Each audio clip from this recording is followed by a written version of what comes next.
ಸಾಕಾರ ನ್ಯೂಸ್ಗೆ ಸ್ವಾಗತ. ರಿಚರ್ಡ್ ಜೆಫ್ರಿ ಎಪ್ಸ್ಟೈನ್ ಈತನ ಬಗ್ಗೆ ಈ ಹಿಂದೆ ಕೂಡ ನಾನು ಮಾತನಾಡಿದೆ.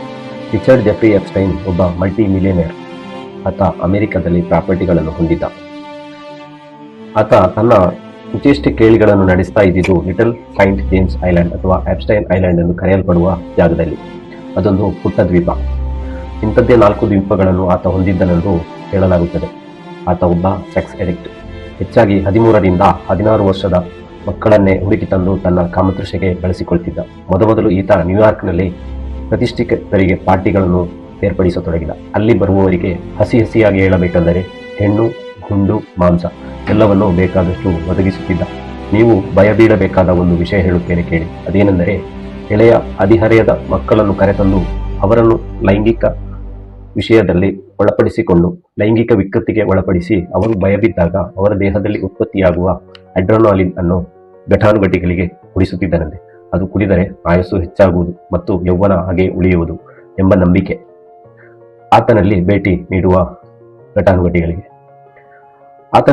ನೀಡುವವರಲ್ಲಿ ಘಟಾನುಘಟಿಗಳು ಅಂದರೆ ದೇಶದ ಅಧ್ಯಕ್ಷರುಗಳು, ಪ್ರಧಾನಿಗಳು, ಹಾಲಿವುಡ್ ನಟರು, ಸೈಂಟಿಸ್ಟ್ಗಳು, ಸೆಲೆಬ್ರಿಟೀಸು ಹೀಗೆ ದೊಡ್ಡ ಗಣವೇ ಇತ್ತು.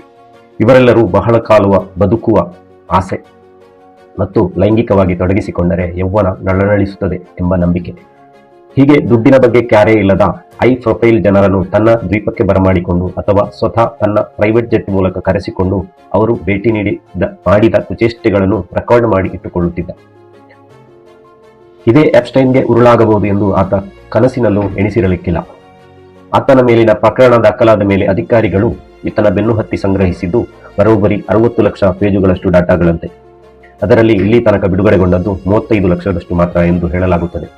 ಹಾಗಿರುವಾಗ ಜಗತ್ತಿನ ಬಹುತೇಕ ಪ್ರಭಾವಿಗಳ ಎದೆಯೊಳಗೆ ನಡುಕ ಶುರುವಾಗಿದೆ. 2024ರಲ್ಲಿ ಈತನ ಒಂದೊಂದು ಫೈಲ್ಸ್ ಬಿಡುಗಡೆಯಾಗತೊಡಗುತ್ತದೆ. Donald Trump, Bill Clinton, Stephen Hawking, Leonardo DiCaprio, Michael Jackson ಅಷ್ಟೇ ಯಾಕೆ, ನಮ್ಮ ಭಾರತದ ಅನಿಲ್ ಅಂಬಾನಿಯ ಹೆಸರು ಬಿಡುಗಡೆಗೊಂಡ ಫೈಲ್ನಲ್ಲಿ ಇರುತ್ತದೆ. ದೇಹವನ್ನು ಅಲುಗಾಡಿಸಲಾಗದ ಬರೇ ಕಣ್ರೆಪ್ಪೆ ಮಿಟುಕಿಸುತ್ತಿದ್ದ ಎಂದೆಲ್ಲ ಹೇಳಲಾದ ಸೈಂಟಿಸ್ಟ್ ಸ್ಟೀಫನ್ ಹಾಕಿಂಗ್ಗೆ ಈತನ ಬಳಿ ಏನು ಕೆಲಸ ಇತ್ತೋ ತಿಳಿಯದು. ಆದರೆ ಅನೇಕ ಬಾರಿ ಆತ ಎಪ್ಸ್ಟೈನ್ ಬಳಿ ಉಳಿದಿದ್ದ ಬಗ್ಗೆ ಮಹತ್ವದ ದಾಖಲೆಗಳು ಬಿಡುಗಡೆ ಆಗಿವೆ. ಡೊನಾಲ್ಡ್ ಟ್ರಂಪ್ 8,000ಕ್ಕೂ ಹೆಚ್ಚು ಬಾರಿ ಎಪ್ಸ್ಟೈನ್ ಬಳಿ ತೆರಳಿದ್ದಾಗಿ ಹೇಳಲ್ಪಡುತ್ತದೆ ಮತ್ತು ಪ್ರತಿಯೊಂದನ್ನು ಎಪ್ಸ್ಟೈನ್ ದಾಖಲಿಸಿಟ್ಟಿದ್ದಾನೆ. 2017-18 ಹೊತ್ತಿಗೆ ನಮ್ಮ ಪ್ರಧಾನಿಗಳು ಇಸ್ರೇಲ್ಗೆ ಭೇಟಿ ನೀಡಿ ಅಲ್ಲಿ ಟ್ರಂಪ್ ಜೊತೆ ಕುಣಿದದ್ದು ತನ್ನದೇ ಆಜ್ಞೆಯಂತೆ ಎಂದು ಎಪ್ಸ್ಟೈನ್ ತನ್ನ ಡಾಟಾದಲ್ಲಿ ದಾಖಲಿಸಿಟ್ಟಿದ್ದಾನೆ. ಆದರೆ ಇಲ್ಲಿ ತನಕ ಭಾರತದ ರಾಯಭಾರ ಕಚೇರಿ ಅದನ್ನು ದೃಢಪಡಿಸಿಲ್ಲ. ಇಂಥ ಕ್ರೂರಿ ಕುತಂತ್ರಿ ರಿಚರ್ಡ್ ಜೆಫ್ರಿ ಎಪ್ಸ್ಟೈನ್ 1953ರಲ್ಲಿ ಅಮೆರಿಕಾದ ಬ್ರಿಕ್ಲಿನ್ನಲ್ಲಿ ಜನಿಸುತ್ತಾನೆ. ಮಿಡಲ್ ಕ್ಲಾಸ್ ಫ್ಯಾಮಿಲಿ ಅಂತಲೂ ಹೇಳಲಾಗದ ಲೋ ಕ್ಲಾಸ್ ಸ್ಥಿತಿಯಲ್ಲಿತ್ತು ಆತನ ಕುಟುಂಬ. ತನ್ನ ಕುತಂತ್ರ ಮತ್ತು ಕ್ರೌರ್ಯ ತುಂಬಿದ ವರ್ತನೆಗಳಿಂದಾಗಿ ಆತ ಕಾಲೇಜು ದಿನಗಳನ್ನು ಪೂರ್ತಿಗೊಳಿಸಲಿಲ್ಲ. ಅರ್ಧದಲ್ಲೇ ಬಿಟ್ಟುಬಿಟ್ಟ. ಆದರೂ ಆತ ತನ್ನ ಇನ್ಫ್ಲೂಯೆನ್ಸ್ ಬಳಸಿ ಒಂದು ಕಡೆ ಮ್ಯಾಥ್ಸ್ನ ಪ್ರೊಫೆಸರ್ ಆಗಿ ನೇಮಕಗೊಳ್ಳುತ್ತಾನೆ. ಅಲ್ಲಿನ ಪ್ರಿನ್ಸಿಪಾಲ್ ಡೊನಾಲ್ಡ್ ಬಾಸ್ ಜೊತೆ ಸಲುಗೆ ನಡೆಸಿಕೊಳ್ಳುತ್ತಾನೆ. ಆತನಿಗೆ ಬೇಕಾದದ್ದನ್ನು ಪೂರೈಸಿ ಕಾಲೇಜಿಗೆ ತಾನೇ ಪ್ರಿನ್ಸಿಪಾಲ್ ಎಂಬಂತೆ ಇದ್ದು ಬಿಡುತ್ತಾನೆ ಮತ್ತು ಸ್ವಲ್ಪವೇ ಸಮಯದಲ್ಲಿ ಈತನ ಚೇಷ್ಟೆಗಳು ಮಿತಿಮೀರಿ ಕಾಲೇಜಿನೊಳಗಿನ ತನ್ನ ಕಾನೂನು ಬಾಹಿರ ಚಟುವಟಿಕೆಗಳ ಕಾರಣ ಅಲ್ಲಿಂದ ಡಿಬಾರ್ ಆಗುತ್ತಾನೆ. ಮತ್ತೆ 1983ರಲ್ಲಿ ಬ್ಯಾಂಕಿಂಗ್ ಸೆಕ್ಟರ್ನಲ್ಲಿ 2 ವರ್ಷ ಕೆಲಸ ಮಾಡುವ ಈತ ಅಲ್ಲಿ ಹಣಕಾಸಿನ ಸಮಸ್ಯೆ ಇರುವವರಿಗೆ ತನ್ನದೇ ರಾಜಿ ಪಂಚಾಯಿತಿ ನಡೆಸುವ ಮೂಲಕ ತನ್ನ ಫಂಡ್ ರೈಸ್ ಮಾಡಿಕೊಳ್ಳುತ್ತಾನೆ.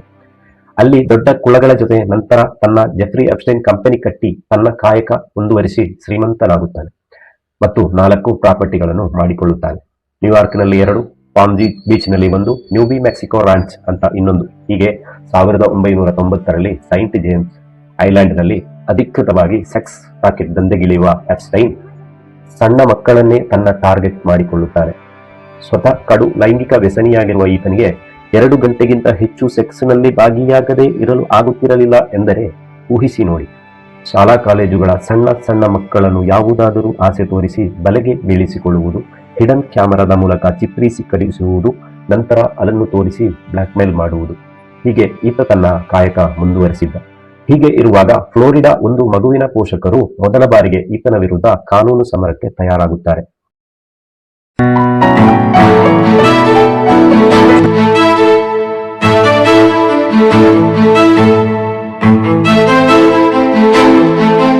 ಅವರು ಕೇಸು ದಾಖಲಿಸುವುದನ್ನು ಅರಿತ ಹಲವರು ಧೈರ್ಯ ತೋರಿ ತಾವು ಕಾನೂನು ಸಮರಕ್ಕೆ ತಯಾರಾಗುತ್ತಾರೆ. ಹೀಗೆ 35ರಷ್ಟು ಕೇಸುಗಳು ಈತನ ಮೇಲೆ ಫೈಲ್ ಆಗ್ತದೆ. ಈಗಿನ ಕಾಲದ ಅತಿ ದೊಡ್ಡ ಕಾನೂನು ಫೆಲೋನಿ ಚಾರ್ಜ್ ಈತನ ಮೇಲೆ ದಾಖಲಾಗುತ್ತದೆ ಮತ್ತು ಅದಕ್ಕೆ ಕಠಿಣಾತಿ ಕಠಿಣ ಶಿಕ್ಷೆ ಆತ ಗುರಿಯಾಗಬೇಕಿರುತ್ತದೆ. ಅದರ ನಂತರ ಆತನ ಕೇಸಿನ ಸ್ವರೂಪವೇ ಬದಲಾಗುತ್ತದೆ. ಸಣ್ಣ ಮಟ್ಟಿನ ಲಾ ಸೆಕ್ಸುವಲ್ ಕೇಸ್ ಆಗಿ ಇದು ಬದಲಾಗುತ್ತದೆ. ಇದರ ಹಿಂದೆ ಅಲೆಕ್ಸಾಂಡರ್ ಕೋಸ್ಟಾ ಎಂಬಾತ ಇದ್ದನೆಂಬ ಗುಮಾನಿ ಅಂದಿನಿಂದ ಇಂದಿನ ತನಕ ಇದೆ. ಕೊನೆಗೆ ಎಪ್ಸ್ಟೈನ್ಗೆ 18 ತಿಂಗಳ ಜೈಲು ಶಿಕ್ಷೆ ವಿಧಿಸಲಾಗುತ್ತದೆ. ಆದರೆ ಆತ 13 ತಿಂಗಳು ಜೈಲು ಶಿಕ್ಷೆ ಅನುಭವಿಸಿ ಹೊರಬರುತ್ತಾನೆ. ಅದು ಕೂಡ ಶಿಕ್ಷೆ ಹೇಗಿತ್ತು ಅಂದರೆ ವಾರದ 6 ದಿನ 12 ಗಂಟೆಗಳ ಕಾಲ ತನ್ನ ಕೆಲಸ ಕಾರ್ಯ ನಿರ್ವಹಿಸಲು ಹೊರಗಡೆ ಹೋಗಿ ರಾತ್ರಿ ಮಾತ್ರ ಜೈಲಲ್ಲಿ ಬಂದು ಮಲಗುವ ಸ್ಥಿತಿ. ಹಾಗಾದರೆ ಯೋಚಿಸಿ ನೋಡಿ ಆತನಿಗಿದ್ದ ಬೆಂಬಲ ಹೇಗಿರಬಹುದು. ಕೊನೆಗೆ ಜೂಲಿ ಕೆ ಬ್ರೌನ್ ಎಂಬಾಕೆ ಈತನ ಅಕ್ರಮ ಅನ್ಯಾಯಗಳ ಕುರಿತು ಕೇಸ್ ಸ್ಟಡಿ ಮಾಡಿ ಒಂದು ಪುಸ್ತಕ ಬರೆಯುತ್ತಾಳೆ, ಪ್ರೊವಿಷನ್ ಆಫ್ ಜಸ್ಟಿಸ್. ಇದು ಕ್ರಾಂತಿಯ ಅಲೆಯನ್ನೇ ಎಬ್ಬಿಸುತ್ತದೆ. 2018ರಲ್ಲಿ ಎಪ್ಸ್ಟೈನ್ ಮತ್ತೆ ಜೈಲಿಗೆ ಹೋಗುತ್ತಾನೆ. 2019ರಲ್ಲಿ ಆತ ಜೈಲಲ್ಲೇ ಶವವಾಗಿ ಸಿಗುತ್ತಾನೆ. ಇದು ಆತ್ಮಹತ್ಯೆ ಎಂದು ಬಿಂಬಿಸಲಾಗಿತ್ತು. ಆದರೆ ಇದು ಆತ್ಮಹತ್ಯೆಯೋ ಕೊಲೆಯೋ ಎನ್ನುವುದರ ಬಗ್ಗೆ ಇನ್ನೂ ಸರಿಯಾದ ಸುಳಿವು ಸಿಕ್ಕಿಲ್ಲ. ಅಲ್ಲಿ ಕ್ಯಾಮರಾ ಇರಲಿಲ್ಲ. ಕೊನೆಗೆ ನೋಡಿ, ಎಪ್ಸ್ಟೈನ್ಗೆ ಪದೇ ಪದೇ ಸಹಾಯ ಮಾಡುತ್ತಿದ್ದ ಅಲೆಕ್ಸಾಂಡರ್ ಕೋಸ್ಟಾ ಅಮೆರಿಕದ ಅಧ್ಯಕ್ಷ ಟ್ರಂಪ್ನ ಲೇಬರ್ ಸೆಕ್ರೆಟರಿ ಆಗಿ ನೇಮಕಗೊಳ್ಳುತ್ತಾನೆ. ಬಿಲ್ ಗೇಟ್ಸ್ ಅನೇಕ ಬಾರಿ ಎಪ್ಸ್ಟೈನ್ ಅನ್ನು ಭೇಟಿಯಾದ ಬಗ್ಗೆ ದಾಖಲೆಗಳು ಹೊರಬಂದಾಗ ತಾನು ಚಾರಿಟಿ ವಿಷಯದಲ್ಲಿ ಎಪ್ಸ್ಟೈನ್ ಭೇಟಿಯಾಗಿದ್ದೆ ಅಂದಿದ್ದ. ಬಿಲ್ ಕ್ಲಿಂಟನ್ ಅನೇಕ ಹುಡುಗಿಯರ ಜೊತೆಗಿದ್ದ ಫೋಟೋಗಳು ವೈರಲ್ ಆದ ಸಮಯದಲ್ಲಿ ಪತ್ರಕರ್ತರ ಪ್ರಶ್ನೆಗಳಿಗೆ ಕ್ಲಿಂಟನ್ ನಕ್ಕು ಸುಮ್ಮನಾಗಿದ್ದ. ಹಾಗೆ ಅಮೆರಿಕದ ಈಗಿನ ಅಧ್ಯಕ್ಷರಾದ ಡೊನಾಲ್ಡ್ ಟ್ರಂಪ್ ಬಳಿ ಎಪ್ಸ್ಟೈನ್ ಬಗ್ಗೆ ವಿಚಾರಿಸಿದಾಗ nice Guy with Young girls ಅಂತ ಉತ್ತರ ಕೊಟ್ಟಿದ್ದ. ಇಂಥ ಟ್ರಂಪ್ ಇವತ್ತು ವಿಶ್ವದ ದೊಡ್ಡಣ್ಣ ಎಂದು ಕರೆಯುವ ದೇಶಕ್ಕೆ ಅಧ್ಯಕ್ಷನಾಗಿ ಮುಂದುವರಿದಿದ್ದಾನೆ. ಅಷ್ಟಕ್ಕೂ ಮೊದಮೊದಲು ಎಪ್ಸ್ಟೈನ್ ಸಣ್ಣ ಮಕ್ಕಳನ್ನು ಬ್ಲಾಕ್ಮೇಲ್ ಮಾಡಲು ಬಳಸುತ್ತಿದ್ದ ತಂತ್ರವನ್ನೇ ತನ್ನ ಬಳಿ ಬರುತ್ತಿದ್ದ ಘಟಾನುಘಟಿ ನಾಯಕರುಗಳಿಗೂ ಪ್ರಯೋಗಿಸುತ್ತಿದ್ದ. ಆ ಮೂಲಕ ತನ್ನ ಸಂಪತ್ತು ವೃದ್ಧಿ ಮತ್ತು ರಾಜತಾಂತ್ರಿಕ ವಿಷಯಗಳಲ್ಲಿ ಮೂಗು ತೂರಿಸುವ ಕೆಲಸ ಮಾಡುತ್ತಿದ್ದ ಎನ್ನುವುದು ಆತನ ಕೇಸು ಅಧ್ಯಯನ ನಡೆಸುತ್ತಿದ್ದವರು ತಿಳಿದುಕೊಂಡ ಸತ್ಯ.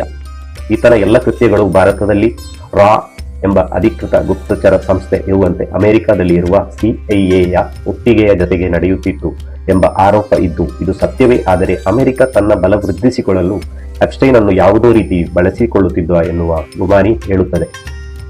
ಅದೇ ರೀತಿ ಎಪ್ಸ್ಟೈನ್ ಮೂಲತಃ ಇಸ್ರೇಲ್ ಗುಪ್ತಚರ ಸಂಸ್ಥೆ ಮೊಸಾದ್ನ ಏಜೆಂಟ್ ಕೂಡ ಆಗಿದ್ದ ಮತ್ತು ಇಸ್ರೇಲ್ನ ಹಿತಾಸಕ್ತಿಗಳನ್ನು ಕಾಪಾಡಲು ಜಗತ್ತಿನ ನಾಯಕರುಗಳನ್ನು ತನ್ನ ಬಲೆಗೆ ಬೀಳಿಸಿಕೊಳ್ಳುತ್ತಿದ್ದ ಎನ್ನುವಂತೆ ಹಲವು ಆರೋಪಗಳು ಬರ್ತಾ ಇದೆ. ಇನ್ನಷ್ಟು ಫೈಲುಗಳು ಈತನದ್ದು ಬಿಡುಗಡೆಗೊಂಡರೆ ಮತ್ತೊಂದಷ್ಟು ಸತ್ಯಗಳು ತಿಳಿಯಬಹುದೇನೋ. ಆತನ ಫೈಲುಗಳು ಬಿಡುಗಡೆಗೊಳ್ಳುತ್ತಿರುವಷ್ಟು ದಿನ ಆತನ ಸಾಮ್ರಾಜ್ಯಕ್ಕೆ ತೆರಳಿ ಎಂಜಾಯ್ ಮಾಡಿದವರೆಲ್ಲ ಎದೆಯೊಳಗೆ ನಡುಕ ನಿರಂತರ ಇರುತ್ತದೆ.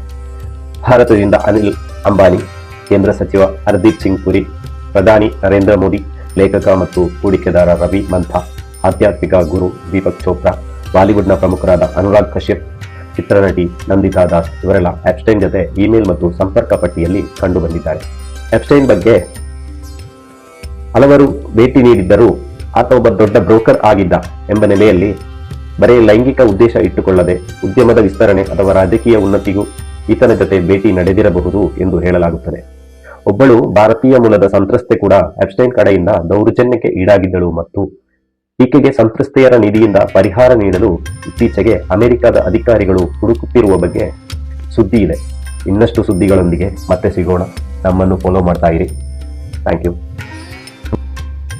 Sakara News. Subscribe and follow.